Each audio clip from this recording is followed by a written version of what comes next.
श्रीगुरुभ्यो नमः। हरि ओम। ओम गुरुब्रह्म गुरुर्विष्णु गुरुदेवो महेश्वरा गुरु साक्षात् परब्रह्म तस्मै श्रीगुरवे नमः। सभाभ्यां सभापतिभ्यश्च वो नमो नमः।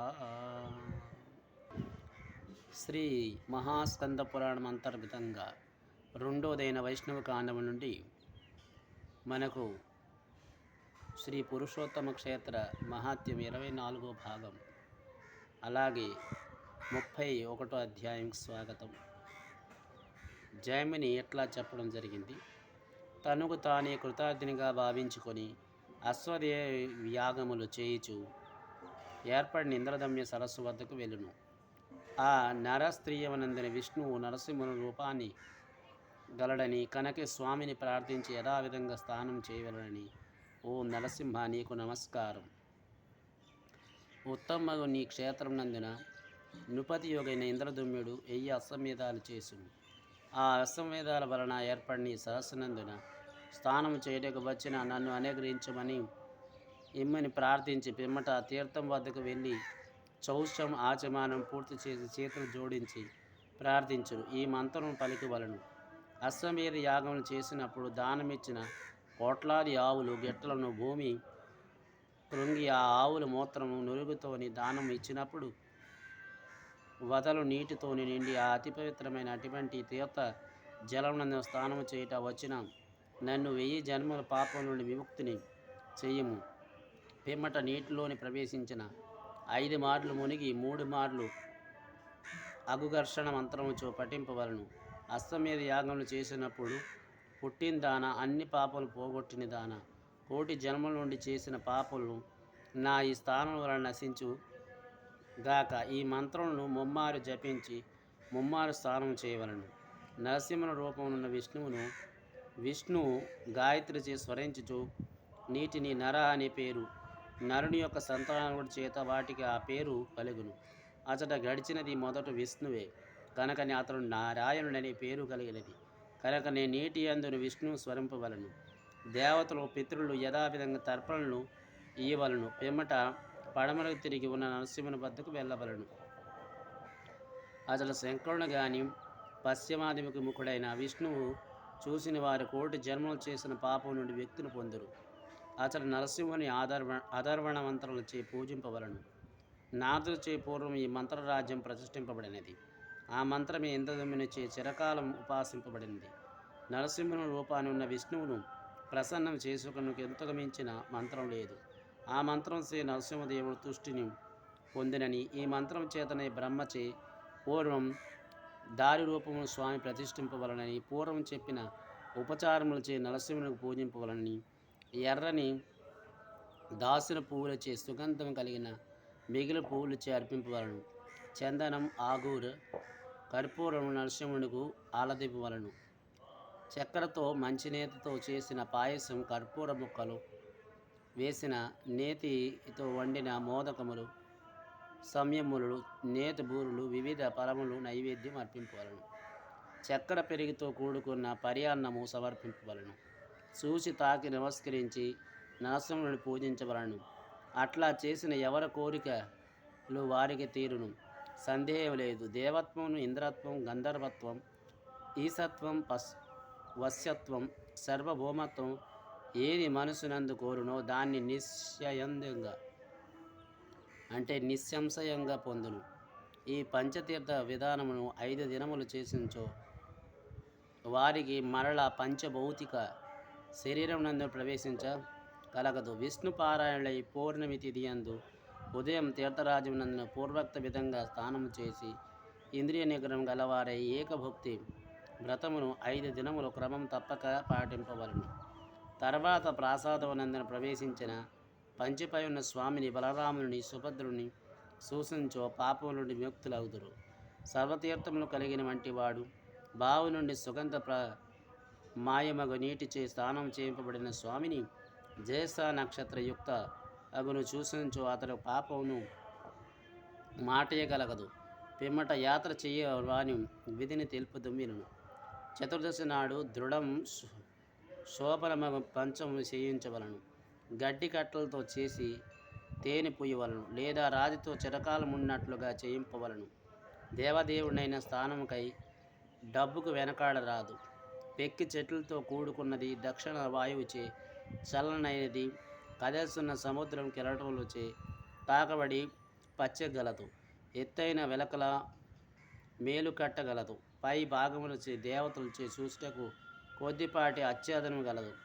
పారిజాతములతో కూడిన మిన్నటి నీటిని తీసుకొని బ్రహ్మచే కలిసి దేవతల స్వామి స్థానము కొరకై వత్తురు. బ్రహ్మ ఆజ్ఞపై స్వామికి స్నానం చేయించుటకు మహర్షులు, బ్రహ్మ ఋషులు దేవతలతో కలిసి వస్తారు. వారందరూ జయాశబ్దం అలంకరింపబలను.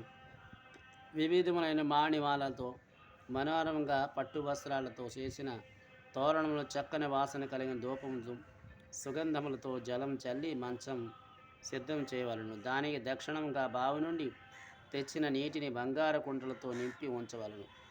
సాలయందును శాస్త్ర విధంగా ఉంచి సువాసనంగా నీటిని పవమాన మంత్రములతో పట్టించవలను. అలాగే సాలయందు శాస్త్ర విధానంగా ఉంచి సువాసనమైన నీటిని పవమంత్రమంతో పట్టింపవలను. ఆ కుండలో నింపవలను. చతుర్దశి నాడు మధ్యరాత్రి ఈ విధానం సంతటికి పూర్తి చేసుకోవలను. మెల్లమెల్లగా బలరామునితో కూడి ఉన్న స్వామిని బ్రాహ్మణులు, క్షత్రియులు, వైశ్యులు రాజానుమతితో తీసుకుని రావాలనని, చామరులు దివనములు నిరంతరం వీచుచుండవలనని. పూర్వం అలదిన మైపోతలను తొలగింపరాదు. సుగంధమును పూయుడి చేత ఏ విధంగా శరీరం పుష్టిని పొందినో అదే విధంగా ప్రయత్నం చేత స్వామికి సుగంధం పూయవలను. కృషించిన అంగములు పుష్టిని కలిగింపుము. స్వామిని ఎట్టి ప్రమాదం లేక తీసుకుని రావాలనని. ప్రమాదముగా స్వామి విగ్రహం పతనమైనచో, లేదా బలరాముని యొక్క సుభద్ర యొక్క పతనం జరిగిన రాజుకు రాజ్యమునకు హాని కలిగినని, పడవేసిన వారికి వారి సంతతికి మిక్కిలి దుఃఖము కలుగునని. అట్టి దురాత్మలకు నరకమునందును వాసం తప్పదు. మోహానుకూలమైన ఆ దారిమూర్తులైన స్వామి ఎట్లా ఉండునో సందేహింప వారు భావద్రోహులు అనే కర్మము నుండి బహిష్కృతులవై నరకమును పొందుతురు. మూఢులకి, నాస్తికులకి, కృతజ్ఞులకి, చెడ్డవారికి ధర్మకార్యమునందు కూడా అవిశ్వమునకు యుక్తులకి కనిపించును. ఎవరు అదృష్టం ఎంత గలదో వారు దాన్ని సృష్టింపబడుదురు. తర్వాతే వారికి ప్రసాదం ప్రతిమలు నశించును. ఈ వృక్షం ఎవరి చేత నిర్మింపబడినదో పెంచబడినదో కదా, నిశ్చయంగా వరములు ఇచ్చినది. పూర్వ మన్వంతరములో యందు దీనికి ప్రతికృతి నిర్మితమైనప్పుడు జనులు, దేవతలు, రాజులందరూ కూడా దీనిపై భక్తి పెరుగుచూ ఉన్నది. స్వరాచి మన్వంతరములో దయాసముద్రుడైన స్వామి ఇచట వెలుసునని, వైవస్వత మన్వంతరమునందున 27 చతురంగమునందున, ద్వాపరయుగమునందున చివరి కాలమును కృష్ణార్జులతో ఇచటకు వచ్చారు. 3 దినములు ఇచట గడిపి వ్రతమును పాటించారు.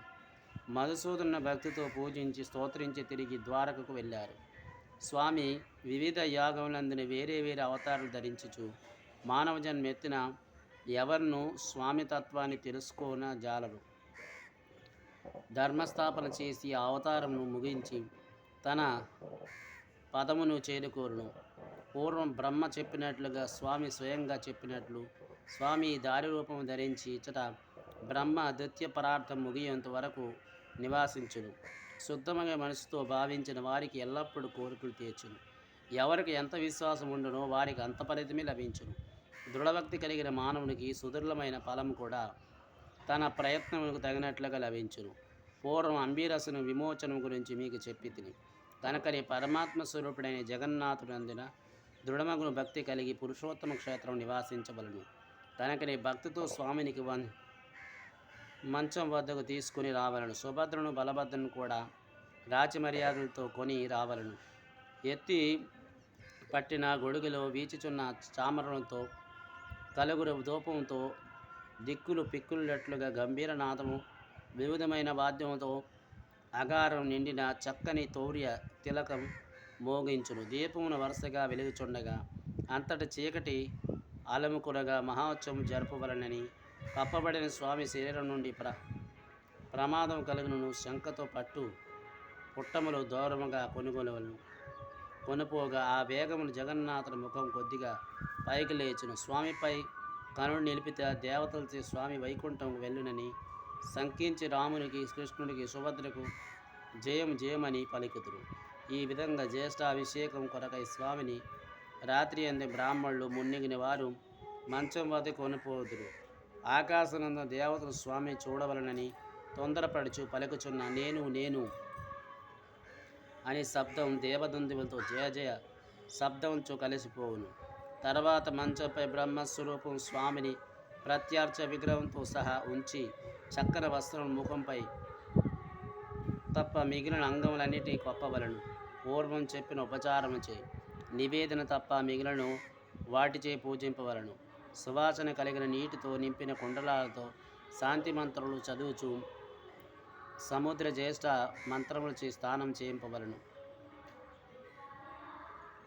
చూచేవారికి అభిషేకం చేయవారికి ధన్వాంతరత్వం కలుగునని అచట స్వామికి స్నానం చేయించుచుండగా చూసిన వారికి తిరిగి గర్భోదక స్థానం కలగదు, అనగా పునర్జన్మ ఉండదు. సంతోషంతో స్వామి జ్యేష్ఠ స్థానం చూసేవారు సంసారమని సాగరను చెయ్యే యాత్రలందరూ ఎప్పుడు మునిగిపోయుదురు. స్వామి అర్చన చూసేవారు తెలిసిన వారు తెలియగాని చేసిన పాపములన్నీ కూడా క్షణములు నశించును. ఇది సత్యం సత్యం అని సంతాపమునపై సమీపవేయను. ఆదిశేషుడమైన మలను నాశనం చేయనిదని స్వామి స్థానం జ్యేష్ఠాతిథి యందున భక్తితో చూచుట, స్వామి స్థానమును చూచుట వలన ప్రాయశ్చిత్తం చేసుకునవలసిన అన్ని పాపములు గలవు, అవన్నీ కూడా నశించును. ఎట్టి కష్టం లేక మోక్షమిచ్చే వాటితో దీన్ని మించినది లేదు.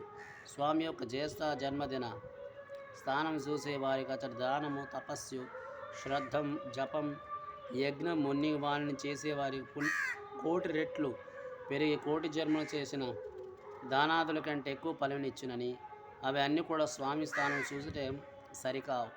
ఒక్క సంవత్సరమైన స్వామి స్థానం చూసిన సంసారం నుండి ముక్తి లభించునని, స్వామి స్థానం చూసేవారికి శ్రద్ధతో భూరి దక్షిణాలతో క్రతువులు చేసిన ఫలం, గొప్ప దానములిచ్చి కోటి మంది బ్రాహ్మణులు భోజనం పెట్టిన ఫలం, గయా శీర్షం వద్ద కోటి శ్రద్ధములు చేసిన ఫలం, పుణ్యకాలం నందిన తీర్థయాత్రల వద్ద చేసిన తపస్సు, వ్రతముల ఫలం, కోటి తీర్థముల వద్ద కోటిసార్లు అర్ధాయుధ యాగములు చేసిన స్థానం ఫలితం కలుగును.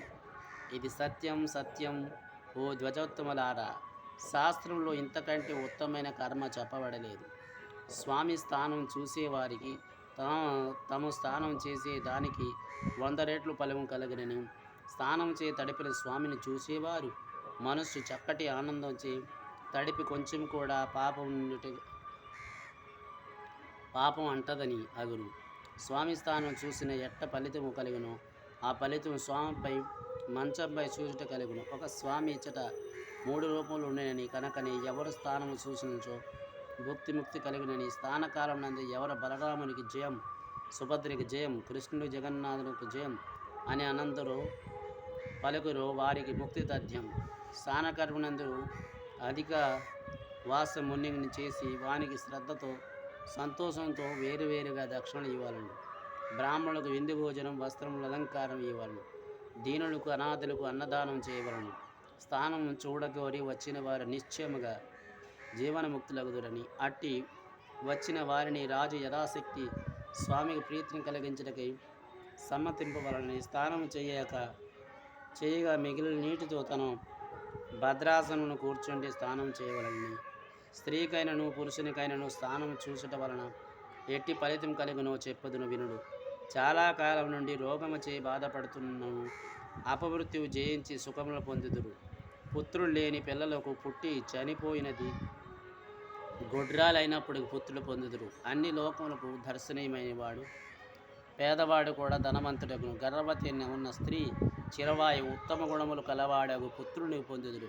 గంగాది సర్వతీర్థములను స్నానం చేసిన ఫలమును స్వామి స్థానం చూసుటకి నిశ్చయ అందేయంగా పొందినని, ఇది శ్రీ స్కంద పురాణంగా అంతర్గతంగా 2వ వైష్ణవ కాండము నుండి పురుషోత్తమ క్షేత్ర మహాత్యం 31వ అధ్యాయం సంపూర్ణం. మంగళం కోసలేంద్రాయ మహానీయ గుణాత్మే చక్రవర్తి తనూజాయ సర్వభౌమాయ మంగళం. ఉమాకాంతాయ కాంతాయ కామ్యప్రదాయ శ్రీగిరిసాయ దేవాయ వల్లినాథాయ మంగళం. సర్వం శ్రీ మామేశ్వర పాద పద్మార్పణమస్తు. స్వస్తి.